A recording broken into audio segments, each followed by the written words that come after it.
giving up on Ridge. Never. Hi guys, welcome back to my channel and welcome to another bold and a beautiful recap. And I guess today should be labeled Tridge Day because it was the reunion of Taylor and Ridge. Now, was anyone else shocked at how quickly this happened? I thought there would have to be a little bit more convincing, but you know what this tells me? Ridge was looking for an excuse. See, we have Steffi and Taylor and Thomas building Ridge up like he is this saint. But let's not forget the years and years and years that he went back and forth between Brooke and Taylor. The writers are just trying to rewrite history here, and it's given hypocrisy. And it was quite evident by how quickly he went back to Taylor, this time with her being in town without even going back to talk it over with Brooke again. So Ridge is the same old Ridge. They're giving him a pass. They're demonizing Brooke when everybody has skeletons in their closet. Yes, Brooke was wrong, but Taylor has slept through the Forrester family also. Steffi has slept through the Spencer family. Ridge has gone back and forth between Taylor and Brooke, not to mention Quinn, another one of his father's wives, and that whole debacle with Shanna a few months ago. So let's not act like all of these other people are saints in this situation. I hate it when they try to rewrite history here. I hate it. Seems like they're trying to take it back to when Taylor was shot by Sheila and just erasing everything else. So that's my mini rant on the rewrite of history. Let's get into this episode. We open with Steffi making her same major push for her parents to get back together. She's really on a crusade. Her and Thomas are really on a crusade to make this happen. And she's giving Ridge the full court press and listing the many reasons why Taylor is better than Brooke. Now, while all of this is going on, Thomas is outside blocking Brooke from coming in to speak with Ridge, saying that she doesn't need to talk to him. He needs time to figure out what he wants to do.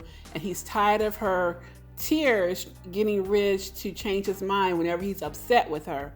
So Brooke says, "You're not going to stop me. I'm going in. I'm never giving up on him. I'm going to see Ridge." And Thomas is like, "He's not available." Brooke says, "Well, I'll just call him." So she tries to call Ridge.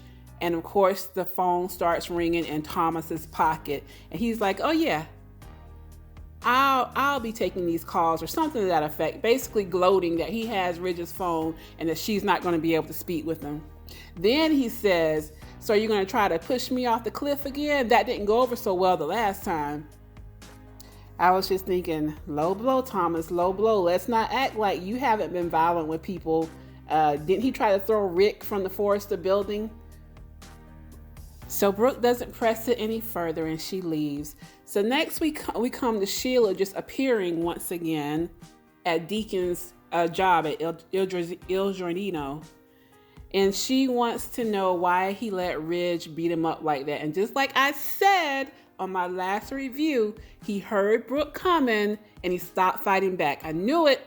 And Sheila was like, "So Ridge looks like the bully and you look like the victim." Yep, that's exactly what he was planning to do. So he goes on to explain to Sheila how Ridge was coming at him and making wild accusations that he was targeting Brooke and that he spiked her drink. And Sheila was like, with a sly grin on her face, "No, nobody spiked her drink." And then she asked Deacon, "How did Ridge think you spiked her drink?" And he was like, "I don't know. He probably thought I was walking around with a flask." So Sheila's not letting on directly that she did this. Nobody's picking up on it yet, but we know how these things work. It's definitely going to come out in the future. But that was kind of a little hint at that with Deacon bringing up that Ridge mentioned the spiked drink. Next, we come to Hope and Liam discussing what happened. You know how Bold and the Beautiful likes to do it. Everybody discusses the main story for the day. It basically, every other conversation is about the main story that's going on for the day. So we have Hope and Liam discussing it. Liam is telling Hope not to blame herself, which, yeah, she is partially to blame. Because she was so insistent on Deacon coming around and being all up in the house, knowing how Ridge felt about it. So she is partially to blame. Now, Brooke Brooke and Deacon definitely bear the most blame, but Hope, just like Steffi acting like a little child about the situation, is partially to blame for it. So anyway, they discuss it. They're waiting for Brooke to come back. She comes back and they want to know if she got to talk to Ridge. Brooke lets them know that Thomas blocked her from seeing Ridge and that he and Steffi are trying to give their mother a chance to plead her case to Ridge, and she feels like her marriage is slipping through her fingers.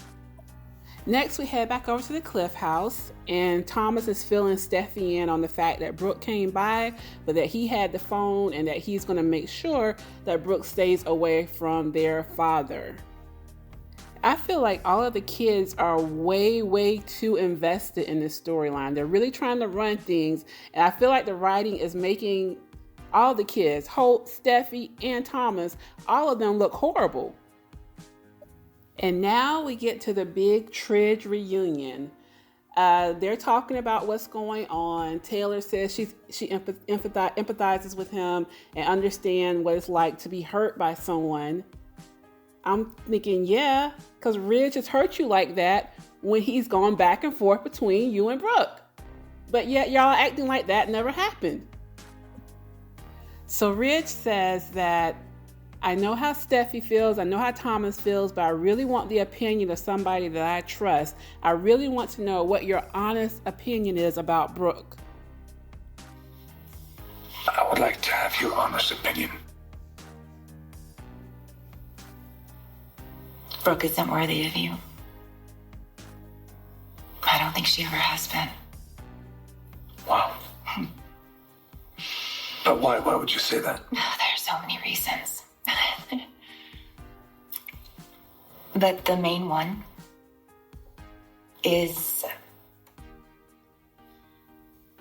her pattern of turning to other men, following her heart, as she likes to say, which is incredibly disrespectful of you and your marriage. Wow.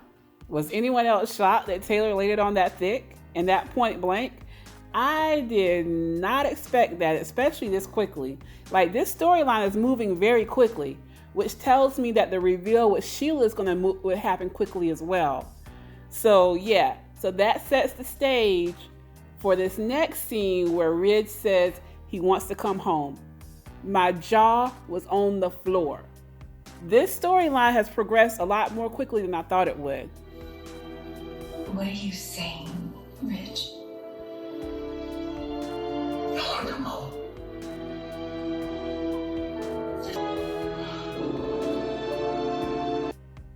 So as you can see, the music swells and we have the big Tridge passionate kiss, and they're back together and all is well and they live happily ever after.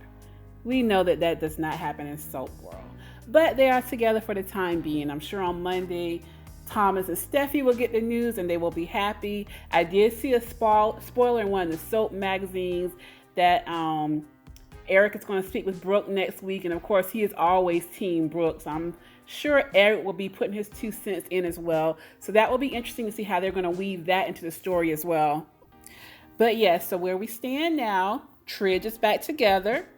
Brooke is brokenhearted, but saying that she's never giving up. She's going to fight. Steffi and Thomas, I'm sure, will be elated. Sheila is still scheming, as well as Deacon, because he has his eyes set on Brooke. So I'm sure we'll see that in the upcoming weeks, of how he is going to try to weave his way in there to get with Brooke. And Ridge is now home. So are they all going to live at Steffi's house? I mean, where is home? He said he's coming home. I guess they're going to live with Steffi. But yeah, that's it for today, guys. Drop in the comment and give me your thoughts. Did you expect Ridge and Taylor to get back together this quickly? I knew they were going to get back together, but never did I think that they were going to accelerate the writing and get them back together this quickly. Let me know your thoughts about Brooke fighting, about Brooke and Taylor being back together.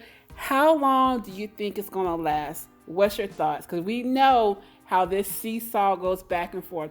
How many days or weeks do you think they will be together before the bomb gets dropped that Sheila spiked the drinks? And then that twist is put in. Anyway, thanks for always watching. Please like the video, comment, share, and subscribe.